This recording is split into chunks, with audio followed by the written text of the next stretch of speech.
আচ্ছা, নেক্সট কোশ্চেনটা বলছে the digit in units place of the product this 81 into 82 into 83 এইভাবে আপ টু 89 পর্যন্ত আছে। দেখো 81 থেকে 89 পর্যন্ত পরপর সমস্ত সংখ্যাগুলো দেওয়া হয়েছে, তাহলে অবশ্যই এর মধ্যে একটা নাম্বার আমার 85 অবশ্যই রয়েছে। এবার যখন আমাকে এককের অঙ্ক নির্ণয় করতে হবে, তাহলে সবগুলো দেখো এককের অঙ্ক কত আছে, এখানে 1 আছে, এখানে 2 আছে, এখানে 3 আছে, এইভাবে আসছে। তাহলে 85 তো একটা অবশ্যই রয়েছে, তাহলে 85 এর ক্ষেত্রে আমার ইউনিট প্লেস কত আছে, 5 আছে। আর এখানে আমি অলরেডি কত পেয়েছি, ইউনিট প্লেস 2 পেয়েছি। তাহলে 5 কে যদি 2 দিয়ে মাল্টিপ্লাই করি আমার 0 চলে আসছে ইউনিটে। আর যদি ইউনিটে 0 আসে, তার সঙ্গে বাকি যাই আমরা মাল্টিপ্লাই করি না কেন, আমার রেজাল্ট কিন্তু 0ই আসবে। অর্থাৎ সেক্ষেত্রে আমার আনসার হবে option number A, 0 is the correct answer. পরের যে কোশ্চেনটা আছে সেখানে বলছে the unit digit in the product of this and this। দেখো 5 6 2 5 whole to the power 6 5 4 3 into 4 3 2 4 whole to the power 6 5 4। আমরা প্রত্যেকেই জানি এখানে যে ইউনিটে 5 রয়েছে, যদি ইউনিটে 5 থাকে তার পাওয়ার যা খুশি থাক না কেন সেটা কিন্তু সলভ করলে তার ইউনিটে কিন্তু অবশ্যই 5ই আসবে। তাহলে সেক্ষেত্রে এর 5 এ কত আছে এটা দেখার কোনো দরকারই নেই, কারণ ইউনিটে যখন 5 রয়েছে তার পাওয়ার তোমার ইভেন নাম্বার থাক, 5 এর পাওয়ার অড নাম্বার থাক, যাই থাক না কেন সেটার ক্যালকুলেশন করলে ইউনিট প্লেস কিন্তু অলওয়েজ 5ই আসবে। তাহলে এখান থেকে 5 পেয়ে গেলাম আমরা, ইনটু এখানে কত আছে, ইউনিটে 4 আছে।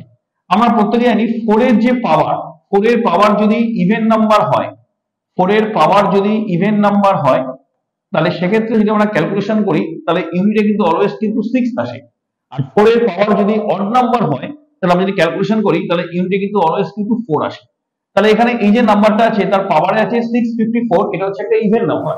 তাহলে সেক্ষেত্রে 4 এর পাওয়ার যদি ইভেন নাম্বার হয় তাহলে কত আসবে, 6 আসবে। তাহলে এখানে আমি 6 বসিয়ে দেবো, আর 5 কে যদি 6 দিয়ে মাল্টিপ্লাই করি আমার ইউনিটে একটা 0 আসবে। That is option number A is the correct answer. আচ্ছা দেখো পরের যে কোশ্চেনটা বলছে the unit digit in the product this. এখানে বলছে 3127 হোল টু দি পাওয়ার 173। এখানে দেখো যদি ইউনিট ডিজিট ক্যালকুলেশন করতে হয় তাহলে এখানে 7 আছে, আমি 7 লিখলাম। আর পাওয়ারে যে নাম্বারটা দেওয়া থাকবে তার থেকে নেব হচ্ছে লাস্টের দুটো ডিজিট।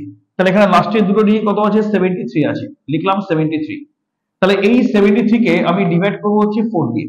তাহলে যদি আমি 73 কে 4 দিয়ে ডিভাইড করি, একদম সিম্পল ভাবে আমার যদি 73 কে যদি 4 দিয়ে ডিভাইড করি আমি, তাহলে সেক্ষেত্রে কত আসছে এখান থেকে, আমার রিমাইন্ডার চলে আসছে কত, এখান থেকে 1 আসছে। তাহলে যেটা 1 আসবে, রিমাইন্ডার যেটা আসবে সেই রিমাইন্ডারকে আমি পাওয়ারে বসাবো। তাহলে 7 টু দি পাওয়ার 1 করলে কত আসছে, 7 আসছে। That is option number D is the correct answer. আচ্ছা পরের কোশ্চেনটা বলছে দেয়ার আর 4 prime numbers written in ascending order. অর্থাৎ আমরা পরপর 4টি মৌলিক সংখ্যার মধ্যে প্রথম তিনটাকে যদি পরপর 4টে মৌলিক সংখ্যা যদি পরপর লেখা হয়, তা আমরা বলছি the product of the first 3, অর্থাৎ প্রথম তিনটের গুণফল হচ্ছে 385 and that of the last 3, অর্থাৎ শেষের 4টি মৌলিক সংখ্যা গুণফল হচ্ছে 1001। তাহলে সবথেকে শেষ যে সংখ্যাটি অর্থাৎ লাস্ট যে নাম্বারটি সেটি কত হবে। তাহলে যদি আমি ধরে নিই যে পরপর 4টি মৌলিক সংখ্যা a b c and d, তাহলে প্রথম তিনটের গুণফল, তাহলে প্রথম তিনটের গুণফল আমি সেখানে দিচ্ছি a b c, প্রথম তিনটের গুণফল। আর শেষ তিনটের গুণফল হচ্ছে আমার b c d। তাহলে এখানে ভাগ করে দেবো। তাহলে ভাগ করলে কত আসছে, এটা আছে আমার 385 আর এটা আছে 1, কত বলেছে কোশ্চেনে 1001, এটা আসছে। তাহলে এবার দেখো যদি আমি প্রথম তিনটে গুণফলকে পরের তিনটে গুণফল দিয়ে ডিভাইড করে দিই, তাহলে অলরেডি কিন্তু বিসি বিসি ক্যান্সেল হয়ে গেল। তাহলে ফার্স্ট নাম্বার লাস্ট নাম্বার পাচ্ছি। তাহলে এখান থেকে যদি কাটাকুটি করে দিই আমি, তাহলে এখান থেকে আমার চলে আসছে কত, এখান থেকে চলে আসছে আমার 13 আসছে। আমি একবারে 77 দিয়ে ক্যান্সেল করছি, তাহলে চলে আসছে এখান থেকে 5/13। তাহলে সব থেকে বৃহত্তম সংখ্যা যেটা আসছে সেটা কত আসছে, বা সব থেকে যে শেষ নাম্বারটা সেটা কত আসছে, 13 আসছে। That is option number C is the correct answer. আচ্ছা এবার দেখো এই যে কোশ্চেনটা বলছে find the number of zeros at the end of the product. দেখো জিরো আনতে গেলে সবার প্রথমে যেটা আমাদের লাগবে সেটা হচ্ছে একটা ইভেন নাম্বার লাগবে, সেটা 2 4 6 8, অথবা তার সঙ্গে লাগবে হচ্ছে একটা 5 লাগবে। মানে আমরা বলতে পারি জিরো আনতে গেলে আমার লাগবে হচ্ছে 5 ইনটু এনি ইভেন নাম্বার। 5 এর সঙ্গে যদি আমি এনি ইভেন নাম্বারকে আমি মাল্টিপ্লাই করি, সেটা 5 ইনটু 2 হতে পারে, 5 ইনটু 4 হতে পারে, 5 ইনটু 6 হতে পারে, 5 ইনটু 8 হতে পারে, তবে কিন্তু আমি একটা জিরো পাচ্ছি। তাহলে এখানে যে কোশ্চেনটা দেওয়া আছে 12 ইনটু 5 ইনটু 12 ইনটু 24 ইনটু দেওয়া আছে, তাহলে এখানে দেখো 13টা কোনোভাবে আমাদের কোনো ফাংশন আসছে না, তাহলে এটাকে প্রথমে ক্যান্সেল করে দাও। এবার দেখো এখানে 12 আছে, তাহলে এই যে 12 রয়েছে, তাহলে 12 এর মধ্যে আমাকে দেখতে হবে কতগুলো 2 আছে, কতগুলো 5 আছে। কেন 2 এবং 5? তার কারণ হচ্ছে আমি প্রথমেই বললাম যে 0 আনতে গেলে আমার 5 লাগবে অবশ্যই, এবং তার সঙ্গে লাগবে হচ্ছে এনি ইভেন নাম্বার। এবার আমি সব থেকে স্মলেস্ট ইভেন নাম্বার যদি 2 কে কনসিডার করি, তাহলে সেক্ষেত্রে আমার ক্যালকুলেশন করতে সুবিধা হবে। তাই সেখানে দেখবো যে এই 12 এর মধ্যে কতগুলো 2 এবং কতগুলো 5 আছে। প্রথম কথা, এর মধ্যে 5 এর মধ্যে কিছু নেই, এর মধ্যে আছে হচ্ছে 3 into 4, তার মানে বলতে পারি আমরা 2 স্কয়ার into 3, এটা পাচ্ছি আমি 12 এর মধ্যে। আচ্ছা, 5টা যেমন ছিল 5 থাকলো, 15 মানে হচ্ছে আমাদের 3 into 5 15। আচ্ছা, 24 যেটা আছে তার মানে হচ্ছে 8 into 3, দ্যাট ইজ 2 এর কিউব, 2 এর কিউব into 3 আসছে।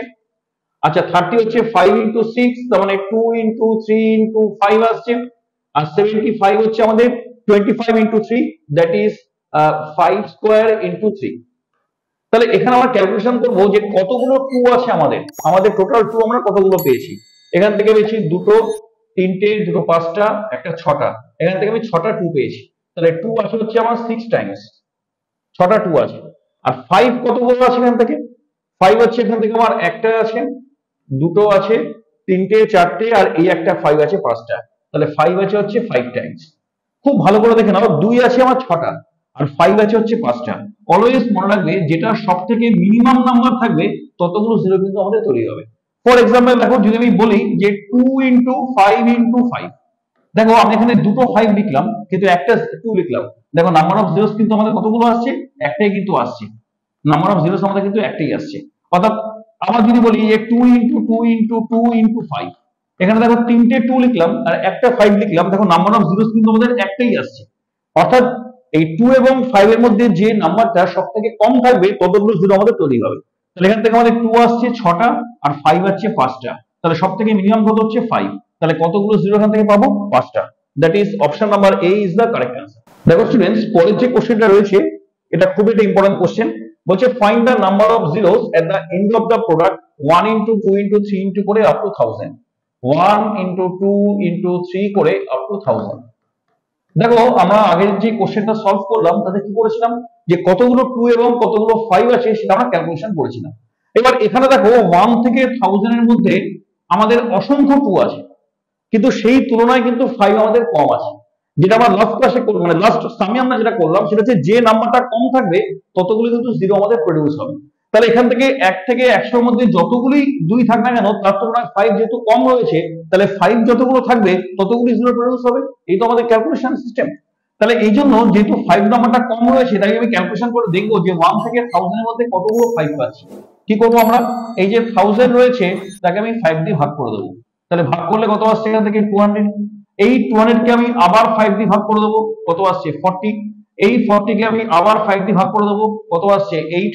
এই 8 কে আমি আবার 5 দিয়ে ভাগ করে দেবো, ভাগফল কত আসছে? 1। রিমাইন্ডার 3 আসছে, কিন্তু রিমাইন্ডারকে এখানে আমরা ইগনোর করবো, রিমাইন্ডারকে অ্যাকসেপ্ট করবো না। আমি শুধুমাত্র কোশ্চেনকে নেব, ভাগফলকে নেব, সেটা আসছে 1। তাহলে 1000 টাকা আমাদের দরকার নেই। তাহলে এখান থেকে কতগুলো জিরো আমরা পাচ্ছি? আমরা এতগুলো জিরো পাচ্ছি। অর্থাৎ 200 plus 40 plus 8 plus 1, that is বলতে পারি 249 জিরোস। বলছে কতগুলো শূন্য পাওয়া যাবে? 249টাই শূন্য পাওয়া যাবে। Option C is the correct answer. আচ্ছা, পরের যে কোশ্চেনটা আছে 4 to the power 61 plus 4 to the power 62 plus 4 to the power 63 plus 4 to the power 64 is divisible by. বলছে অপশন বলছে বোথ 5 and 10, 3, 5, 10। অর্থাৎ কত কত দিয়ে এটা ডিভিজিবল হবে। দেখো এই যে 4 to the power 61 plus 4 to the power 62 plus 4 to the power 63 যেটা আছে, সবথেকে আমাদের স্মলেস্ট হচ্ছে 4 টু দি পাওয়ার 61। তাহলে আমি যদি প্রথমে 4 টু দি পাওয়ার 61 কে এখান থেকে কমন নিয়ে নিই, তাহলে কি আসছে এখান থেকে? 1 plus 4 plus 4 to the power 2 plus 4 to the power 3 আসছে। তাহলে এটাকে দেখো যদি আমি এক্সপ্যান্ড করি, তাহলে হচ্ছে 4 টু দি পাওয়ার 61 ইনটু এখান থেকে আসছে 1 plus 4 plus 16 plus 64, that is চলে আসছে এখান থেকে আমাদের 4 to the power 61 into 85। 4 to the power 61 into 85 চলে আসছে। দেখো যখন ইউনিটে আমরা 5 পেয়েছি, তাহলে আমরা ডেফিনেটলি বলতে পারি এটা 5 দিয়ে ডিভিজিবল হবে। কিন্তু অপশনে দেখো, অপশনে 5 ও আছে, অপশনে 10 ও আছে, আবার ফার্স্ট অপশনে কিন্তু বোথ 5 and 10 ও বলছে। তাই 10 দিয়ে ডিভিজিবল হবে কিনা এটা কিন্তু আমাদের একটু দেখতে হবে, যে ট্রাই করে দেখতে আসছে কিনা। কারণ 5 দিয়ে ডিভিজিবল হবে এটা আমরা কনফার্ম। এবার লক্ষ্য রাখো, এই যে 4 টু দি পাওয়ার 61 রয়েছে তাকে আমি লিখতে পারি 4 to the power 60 into 4 into 85, একই বিষয়। তাহলে এবার যখন আমি পেয়ে গেলাম তখন দেখো 4 এবং 5 কে যদি মাল্টিপ্লাই করি ইউনিটে একটা 0 আসছে, আর ইউনিটে 0 আসা মানে ডেফিনেটলি সেটা 10 দিয়ে ডিভিজিবল হবে। তাহলে সেক্ষেত্রে আমাদের আনসার হবে option number A, both 5 and 10। দেখো নেক্সট যে কোশ্চেনটা বলছে, if A and B are both odd numbers which of the following is an even number. দেখো এ আর বি যদি দুটোই আমাদের বিজোড় সংখ্যা হয় তাহলে সেক্ষেত্রে কোনটি আমাদের জোড় সংখ্যা হবে। দেখো নিয়ম হচ্ছে যে কোনো দুটো বিজোড় সংখ্যাকে যদি আমরা এডিশন করে দিই তাহলে সেই রেজাল্টটা কিন্তু সবসময় কিন্তু জোড় সংখ্যা হয়। অর্থাৎ যেমন মনে করো 2 এবং 3, এই 2 এবং 3 বা 2, 3, 5, 7 এই যে সিরিজ গুলো আছে মনে করো, তার মধ্যে এখান থেকে মনে করো আমি যদি বলি এখানে যেহেতু বলছি পরপর অড নাম্বার গুলো বলছি, তাহলে 1, 3, 5, 7, 9 পরপর অড নাম্বার। তুমি যে কোনো দুটো অড নাম্বারকে যোগ করে রাখো, সেই যোগফলটা কিন্তু সবসময়ের জন্য একটা বিজোড় সংখ্যা হবে। তাহলে এ আর বি যদি অড নাম্বার থাকে তাহলে আমার বিজোড় সংখ্যা থেকে যদি জোড় সংখ্যা করতে হয় এদেরকে অ্যাডিশন করে দিতে হবে, অর্থাৎ আনসার হবে a প্লাস বি, অর্থাৎ option number B is the correct answer. আচ্ছা নেক্সট যে কোশ্চেনটা বলছে 17 টু দি পাওয়ার 2000 একে আমি যদি 18 দিয়ে ভাগ করি তাহলে আমার ভাগশেষ কত হবে, রিমাইন্ডার কত হবে। দেখো এই যে 17 টু দি পাওয়ার 2000 একে যদি 18 দিয়ে ভাগ করি তাহলে রিমাইন্ডার কত হবে। বিষয় হচ্ছে প্রথমে দেখো 17 এবং 18, এখানে দেখো আমার নিউমারেটর হচ্ছে 17 আর ডিনোমিনেটর হচ্ছে 18। তাহলে এদের মধ্যে প্রথম যদি আমি যে বিষয়টা বলছি দেখো দুটোর মধ্যে আমার ডিফারেন্স কত আসছে, 1 আসছে।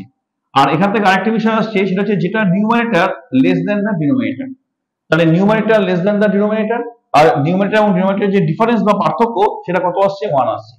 এবার একটা বিষয় খুব ভালো করে তোমরা বুঝে নাও, সেটা হচ্ছে সাপোজ মনে করো 2 টু দি পাওয়ার 1 তাকে আমি 3 দিয়ে ভাগ করলাম, 2 টু দি পাওয়ার 2 তাকেও 3 দিয়ে ভাগ করছি, 2 টু দি পাওয়ার 3 তাকেও আমি 3 দিয়ে ভাগ করব, 2 টু দি পাওয়ার 4 তাকেও আমি 3 দিয়ে ভাগ করব। ঠিক একই ফরম্যাটে ফেললাম, অর্থাৎ এখানে যেমন নিউমারেটর লেস দ্যান ডিনোমিনেটর ছিল, আমার এখানেও কিন্তু numerator less than the denominator. আর এখানে যেমন দুটোর মধ্যে অর্থাৎ লব এবং হরের মধ্যে পার্থক্য 1 ছিল, আমার এখানেও কিন্তু লব এবং হরের মধ্যে কিন্তু পার্থক্য 1 রয়েছে। কিন্তু একটা বিষয় তোমাদের বোঝানোর জন্য আমি এটা করছি, দেখো প্রথম কেসে আমার রিমাইন্ডার অর্থাৎ ভাগশেষ কত আসছে, প্রথম কেসে 2 আসছে, পরের কেসে কত আসছে, 1 আসছে, তারপরে কেসে কত আসছে, 2 আসছে, তারপরে কত আসছে, 1 আসছে। অর্থাৎ এখান থেকে আমরা যে কনক্লুশনে বলতে পারি সেটা হচ্ছে যদি আমার পাওয়ারটা যদি বিজোড় সংখ্যা থাকে অর্থাৎ অড নাম্বার থাকে তাহলে নাম্বারটাই আমাদের ভাগশেষ হবে, তাহলে নাম্বারটাই আমাদের ভাগশেষ হবে বা রিমাইন্ডার হবে। আর যদি আমাদের পাওয়ারটা যদি ইভেন নাম্বার থাকে তাহলে সেক্ষেত্রে আমাদের রিমাইন্ডার কত হবে, অলওয়েজ 1 হবে রিমাইন্ডার। তাহলে এখানে দেখো 17 টু দি পাওয়ার 2000, তাহলে এই যে 2000 এটা অবশ্যই এটা ইভেন নাম্বার, তাহলে যদি ইভেন নাম্বার থাকে আমাদের রিমাইন্ডার কত আসছে, 1 আসছে, তাহলে এখানে আমাদের রিমাইন্ডার কত হবে, 1 হবে। That is option number D is the correct answer. এবং এই কনসেপ্টকে অ্যাপ্লাই করে আমরা ঠিক পরের যে কোশ্চেনটা আসে সেটাও আমরা সলভ করব একই ভাবে। দেওয়া আছে এখানে পরের যে কোশ্চেনটা আছে সেটা বলছে 67 টু দি পাওয়ার 67 প্লাস 67 একে যদি 68 দিয়ে ডিভাইড করা হয় তাহলে রিমাইন্ডার কত হবে।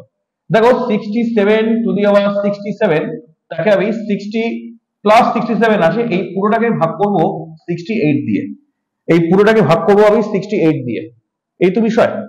তাহলে এখান থেকে দেখো যেটা আমাদের করতে হবে